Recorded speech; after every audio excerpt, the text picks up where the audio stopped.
एक बार प्रेम से बोलो शंकर भगवान की जय, माता पार्वती की जय। महाशिवरात्रि, महाशिवरात्रि का पर्व आ रहा है जो कि शंकर जी का पर्व है। काशी में महाशिवरात्रि के दिन तो इतना होली खेली जाती है, इतना होली खेली जाती है कि पूरा शंकर जी का जो गली विश्वनाथ गली बोलते हैं, अबीर गुलाल से कचाबद इतना हो जाता है कि उसी पर एकदम गद्दे की तरह चलते हैं। इतना महाशिवरात्रि का महत्व है। तो इसी महाशिवरात्रि पर हम शंकर जी का ये कथा कह देते हैं। आप सब सुनेंगे तो अच्छा लगेगा, लेकिन पूरी वीडियो देखेंगे तब। आप सब आधा अधूरा देख करके छोड़ देंगे ना तो कुछ समझ में नहीं आएगा। इसलिए आपसे अनुरोध करके कहती हूँ कि आप सब जब भी कथा सुना करें तब पूरा सुनिएगा। तो एक बार प्रभु श्री राम जी लंका पर चढ़ाई कर रहे थे। लंका पर चढ़ाई कर रहे थे तो पहले सोचे कि देवों के देव महादेव जी हैं, इनका क्यों न पहले हम स्थापना करके इनकी पूजा करके इनको हम प्रसन्न करके हम लंका पर चढ़ाई करें तो मैं विजय प्राप्त कर लूँगा। क्योंकि लंका में भी शंकर जी के भक्त पड़े हुए थे। रावण भी, महान रावण शंकर जी के भक्त थे। तो राम हम अपने लोग जैसे हैं थोड़े ना कि जब चाहे तब मर्जी कर ले। बहुत सोच समझ करके काम करते थे। तो अपना सोचे कि हम वहीं पर, अब समुद्र का किनारे तब बालू रेत ही पड़ा रहेगा ना, उसी के शिवलिंग बनाने लगे। हनुमान जी के कहना था कि मैं शिवलिंग उठा कर ले आता हूँ, आप उन्हीं को बैठा करके स्थापना कीजिएगा। गए हनुमान जी, राम जी रोके नहीं, कहीं जाओ ले आओ। लेकिन आने में बहुत देर हो गई। जब आने में देर हो गई तो वहीं के बालू को शिवलिंग बना करके प्रभु श्री राम जी पूजा करने लगे। जब पूजा शुरुआत होगी, आधा पूजा हो गया तो हनुमान जी आते हैं। पंडित लोग का कहना है कि शिवलिंग लेकर के आते हैं। तो कहे कि क्यों आप मुझे भेज करके या दूसरा शिवलिंग बना करके पूजा करने लगे। मैं शिवलिंग ले आया हूँ, अब ये क्या होगा, इस शिवलिंग को हम क्या करेंगे, अब इन्हें हटाओ, जो मैं लाया हूँ वही शिवलिंग रखा जाएगा। बोले भगवान जी की जैसी तुम्हारी मर्जी। भगवान तो ऐसे हैं कि सबकी मन वाली काम करते हैं, सबकी मनोकामना पूरा करते हैं। कि तब हटा दो। अब अपने पूंछ में लपेट करके शिवलिंग को उखाड़ने लगे हनुमान जी। उखाड़ने लगे, उस शिवलिंग उखड़ना क्या हिला तक नहीं। आज भी आप जाएंगे श्वेत रामेश्वर में देखेंगे ना तो उसी तरह तस्वीर बना हुआ है कि अपने पूंछ में लपेट करके उठा रहे हैं। उस शिवलिंग हिला तक नहीं, उखड़ेगा कहाँ से। हार गए हनुमान जी। हार करके अब प्रभु श्री राम जी के चरणों में गिर गए कि बोले कि हे प्रभु श्री राम जी, सबसे पार पा जाएगा। आपके लीला के आगे सब लोग मजबूर हो जाएंगे, सबकी बुद्धि फेल हो जाएगी। मेरा अपने बल पर बहुत अहंकार था, इसलिए मैं शिवलिंग को उखाड़ने लगा। शिवलिंग को मुझे नहीं उखाड़ना चाहिए था। जिस पर आप कर रहे हैं वही सही है। अब तो हो गया। गए प्रभु श्री राम जी अपनी बंदरी सेना लेकर के लंका में। रावण से राम से बहुत घमासान युद्ध हुआ। राम विजय प्राप्त हुए। सीता जी को लेकर यहाँ तक कि अंगद, हनुमान, सुग्रीव, सीता जी, विभीषण जी सबको लेकर के अयोध्या में आए। जब अयोध्या में आते हैं तब सोचे हनुमान प्रभु श्री राम जी कि क्यों न मैं एक यज्ञ करूं। तब सब सलाह दिए कि अच्छी बात है यज्ञ करना, ये तो बहुत अच्छी बात है। तो पहले जाते आते हैं काशी जी में शंकर जी के यहाँ खुशी में बताने के लिए कि हे प्रभु, मैं यज्ञ करना चाहता हूँ, लंका पर विजय प्राप्त कर लिया हूँ, रावण को मार दिया हूँ। आते हैं, जो ही काशी जी में अपना पैर रखते हैं त्यों ही शंकर जी बोलते हैं, खबरदार राम, उधर ही रहो, मेरे काशी जी में अपना पैर मत रखना। राम असमंजस में पड़ के खड़े हो जाते हैं, कहते हैं अरे इस शंकर जी को क्या हो गया, मुझे रोक क्यों रहे हैं। तो कहे क्या हुआ प्रभु, मुझसे क्या कौन सी गलती हो गई कि आप रोक रहे हैं। कहे गलती बहुत बड़ी हुई है, तुम रावण के मार करके आए हो, तुम्हारे ऊपर ब्रह्म हत्या पाप लगा है। जब तक से अपने पापों के प्रायश्चित नहीं कर लोगे ना, तब तक से तुम मेरे नगरी में मत आओ। राम जी लौट जाते हैं और फिर ऋषि के पास जाते हैं, जो कि ऋषि जी उन्हें सलाह दिए थे। डालमंडे ऋषि जी के यहाँ जाते हैं, उन्होंने दूर ही से अपना आश्रम में आने से रोक दिया। खबरदार राम, मेरे आश्रम में मत आओ, तुम्हारे ऊपर ब्रह्म हत्या पाप लगा है। देखिए जो ऋषि महर्षि शंकर जी जो चाहते थे, सबका चाह था, देवता लोगों का चाह था कि रावण को राम ही की बस की बात है कि मार सकते हैं, अब मारे तभी हम लोग स्वतंत्र होके। और जब मार दिए तो अपनी आश्रम में लोग रहने नहीं देते थे, जो कि कितने कितने दिनों से लोग तपस्या कर रहे थे राम को दर्शन पाने के लिए।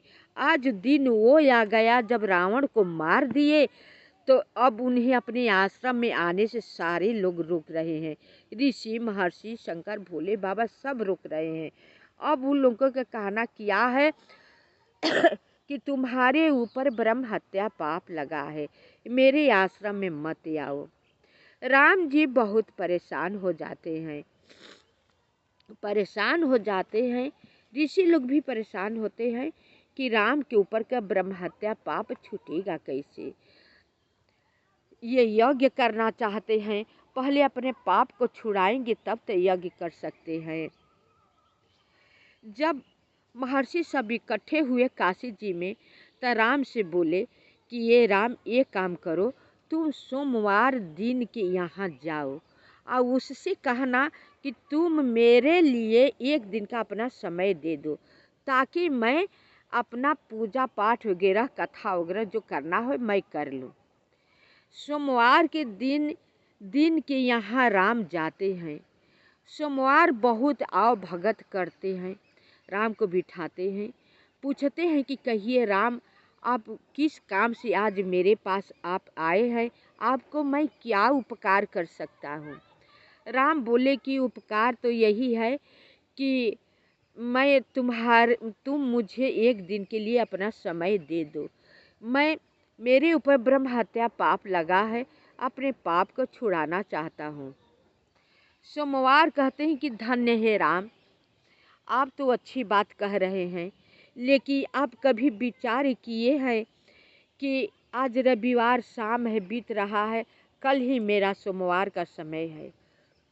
2 सोमवार तो है नहीं कि मैं और किसी के अपने जगह पर रख करके आपके यहाँ चले जाऊँ। मेरी कल ड्यूटी रहेगी, कैसे मैं आपको समय दे सकता हूँ। यह प्रभु मुझे क्षमा करना, ये मेरे बस की बात नहीं है, मैं आपको चाह करके समय नहीं दे पाऊँगा। राम वहाँ से निराश होकर के चले जाते हैं। इसी तरह उन्होंने हफ्ता भर के मंगल के यहाँ गए, बुध के यहाँ गए, बृहस्पतिवार के दिन गए, शुक्र के यहाँ गए, शनिवार के यहाँ गए, किसी ने राम को समय नहीं दिया कि मेरे पास समय है, मेरे रहते हुए आप अपना जो करना चाहते हैं अनुष्ठान पूजा पाठ आप कर लीजिए। सबके पास एक ही बात थी कि आज बृहस्पतिवार बीत रहा है तो कल शुक्रवार को मेरी ड्यूटी है। बुधवार का कह रहा है कि मैं आज बीत रहा हूँ तो उनकी ड्यूटी है, मतलब सबकी बारी बारी ड्यूटी एक दिन लगा ही रहता है। मेरे पास समय नहीं है, देखिए प्रभु श्री राम जी सबको करते हैं, लेकिन उनके आगे कितना समस्या आकर खड़ी हो जाती है। किसी के पास समय नहीं मिला राम के यहाँ जाने के लिए। राम फिर मजबूर हो जाते हैं। अब कहते अब मैं क्या करूं, किसी के पास तब मेरे यहाँ आने के लिए समय ही नहीं है। तब फिर महर्षि लोग विचार करते हैं, कहती अच्छा महीना के पास जाओ, 1 महीना का समय होता है, उसमें तो कोई दिन आ जाएगा, कोई महीना आ जाएगा। महीना के पास जाते हैं प्रभु, पहले ज्येष्ठ के पास जाते हैं, सबसे जेठ होते हैं। कहते हैं जेठ के पास जाते हैं। जेठ उनका खूब आव भगत करते हैं, उनका आदर सत्कार करते हैं। कहते हैं कि हे राम, आप किस का प्रयोजन से आए हैं, सो आप कहिए, मैं तुरंत तत्काल आपको पूरा काम करूँगा।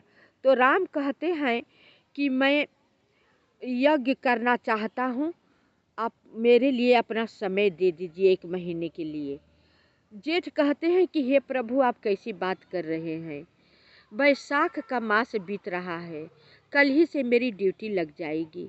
2 ज्येष्ठ तो है नहीं कि एक को मैं रख कर एक आपके साथ चले जाऊं, ये मेरे बस की बात नहीं। आप मुझे क्षमा करें हे प्रभु, मैं आपके पास चाह कर मैं नहीं जा सकता। इसी तरह प्रभु श्री राम जी 12 महीना के पास जाते हैं। 12 महीना में कोई 1 महीना राम को पास आने के लिए किसी के पास समय नहीं था, कोई आने के लिए तैयार नहीं हुए। राम बहुत चिंतित हुए कि बाहरे समय, यही कहते हैं कि राजा हो रंक हो, समय बहुत बलवान होता है। समय सबको एक दिन मजबूर करके रख ही देता है और किसी को इतना ज़बरदस्त बना देता है कि उसके आगे झुकना ही पड़ता है। प्रभु श्री राम जी बहुत चिंतित हुए। ऋषि लोग चिंतित हुए कि रावण को तो मार दिए, राम का ब्रह्म हत्या पाप तो छुड़ाना जरूरी है। कहीं जाएंगे नहीं राम, कुछ कर नहीं पाएंगे जब तक से ब्रह्म हत्या पाप नहीं छूटेगा। फिर ऋषि सब काशी जी में इकट्ठा होते हैं, बैठ करके अपना ज्योतिषी महर्षि सब बैठते हैं, उसका शोध करने लगते हैं। जब शोध करने लगते हैं, 12 महीना लगते हैं गिनने। 3 साल में 30 दिन निकला फालतू निकला, जो कि तिथि का घाट बाढ़ होता है कि कल होने वाला है तो आज ही हो जाएगा, तो एक दिन आगे निकल गया, एक दिन पीछे हो गया। इसी तरह 3 वर्ष में 30 को दिन फालतू निकला। जब 30 दिन फालतू निकला तो बोले महर्षि लोग कि अब इससे अधिक समय अच्छा नहीं आएगा।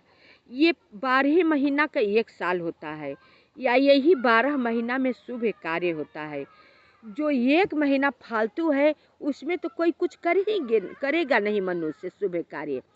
इसी में प्रभु श्री राम जी अपना पूजा पाठ अनुष्ठान कुछ भी कर सकते हैं। ये 1 महीना ये फालतू है, तो 1 महीना फालतू हुए। उसी में अब प्रभु श्री राम जी बोले कि अब आप सब बताइए कि 1 महीना में मुझे क्या करना चाहिए। तो बोले महर्षि लोग कि ब्रह्म हत्या पाप छुड़ाने के लिए 5 कोस करना पड़ेगा काशी जी में। इस शंकर जी की नगरी है, पूरी नगर भर आपको 5 कोस पैदल नंगे पाँव आपके 5 कोस करना पड़ेगा सीता जी को लेकर के। महीने भर में भगवान जी 5 कोस करे, चले जगह जगह अपना ठिकाना लिए, रात बिताए, फिर सुबह होते चलने लगे, फिर रात को विश्राम करते हैं, फिर चलने लगते हैं। वो भी दाएं अलंग। संग में भैरवनाथ जी को लगाया गया कि कहीं पर शुद्ध कार्य करेंगे तो तुम बता देना, वहीं पर इनका खंडित माना जाएगा। तो दोनों हाथ उनके दोनों अगल बगल भैरवनाथ भी चल रहे थे कि कहीं पर ये झूठ न बोले, अशुद्ध कार्य न करे और जल्दबाजी न कर दे कि मैं 5 कोस करके आ गया हूँ। नहीं, जो करना है उसे सही करना है। आपको जितना समय लगे, जितना आपको कष्ट हो, उसे मतलब नहीं था, केवल करो तो अच्छा से करो। करने लगे प्रभु श्री राम जी सीता जी को लेकर के। जब पचकोस करते करते आते हैं एक जगह, वहीं पर धरती धंसने लगती है। भगवान घबरा जाते हैं। आकाशवाणी होती है कि अरे राम, तुम्हारे ऊपर इतना ब्रह्महत्या पाप लगा है कि पाप की वजह से धरती जो है धंस रही है। यहाँ पर सुवर्ण दान करो, सोना दान करो, तब धरती रुकेगी। अब राम परेशान हो जाते हैं, क्योंकि उनके पास सोना था ही नहीं। अब सोना कहाँ से दान करे? देखिए राम तीनों लोग का मालिक है, लेकिन उस समय उनके पास सोना वोना कुछ नहीं था। सीता जी अपना अंगूठी पहनी थी, राम जी के हाथ में थमा देती है कि लीजिए, इसी को आप दान कीजिए, दे दीजिए पंडित को। तो पंडित को वही अंगूठी राम जी दान देते हैं, तो वहीं पर धरती टिक जाती है। जैसे कि कहीं बहुत गड्ढा है, कहीं पे ऊंचा है, बहुत गड्ढा है, हम देखे हैं। पचकोस बनारस को हम किए हैं, देखे हैं। तो वहाँ पर सोनवा तालाब का नाम पड़ गया, वह उस जगह का सोनवा तालाब बोलते हैं। तो वहाँ पर 5 रत्न, आप भी जाएंगे पचकोस करने के लिए तो वहाँ पर 5 रत्न दान किया जाता है। कर्ण तो 9 मन सोना दान किए थे, लेकिन मनुष्य के लिए इतना मनुष्य सोना कहाँ से पाएगा। लेकिन 5 रत्न दान करना होता है सोना। सोनवा तालाब अब तो बहुत मतलब सब भर गया है। में अपने में हम जब पचकोस कर रहे थे तो बहुत दूर में कहीं बहुत गड्ढा है, बहुत ऊंचा है, बहुत गड्ढा है, बहुत ऊंचा है सोनवा तालाब के यहाँ 5 रत्न हम लोग दान किए थे। वहाँ से आप आगे बढ़ेंगे तो जाएंगे कहाँ? वो कपिल मुनि जी का आश्रम है। कपिल मुनि का आश्रम ऊंचा टीला पर बनाया गया है। वहीं पर पूर्णाहुति की जाती है, और वहीं पर जहाँ पब्लिक रुकती है, अपना रात्रि बिताती है, विश्राम करती है, तो पूरी या खीर एक ब्राह्मण को खिलाना होता है। भोजन करा करके ते अपने खाएंगे और रात को विश्राम करेंगे। एक एक पाव जौ लिए होते हैं। नाव पर बैठेंगे, स्टीमर पर बैठिए, नाव पर बैठिए, आप आएंगे वो जौ को गंगा जी में अपना बोएंगे। वही उसी को कहते हैं कि गंगा जी में हमने जौ बो दिया। गंगा जी के में जौ बोएंगे। उसी नाव से सिर्फ ओम नमः भगवते वासुदेवाय कहते हुए आप जौ बोएंगे। अब वो नाव नहीं बोते बोते आएंगे कहाँ पे? मणिकर्णिका घाट पे। मणिकर्णिका घाट पर आएंगे तो चांदी का काटने के लिए बांकी होगी, हंसिया बोलते हैं, कोई बांकी बोलता है, और रस्सी होगी उसे बांधने के लिए दान होता है। और आपके पास जितना ही सामर्थ्य है, जितना शक्ति है, उतना आप दान कर सकते हैं। दान करेंगे, वहीं से फिर आप चलेंगे पुरुषोत्तम भगवान के यहाँ, उनका दर्शन करना होता है। पुरुषोत्तम भगवान के यहाँ जाएंगे, दर्शन करेंगे, तो वहीं पर देसी घी का मालपुआ आपको मिलेगा व्रत तोड़ने के लिए।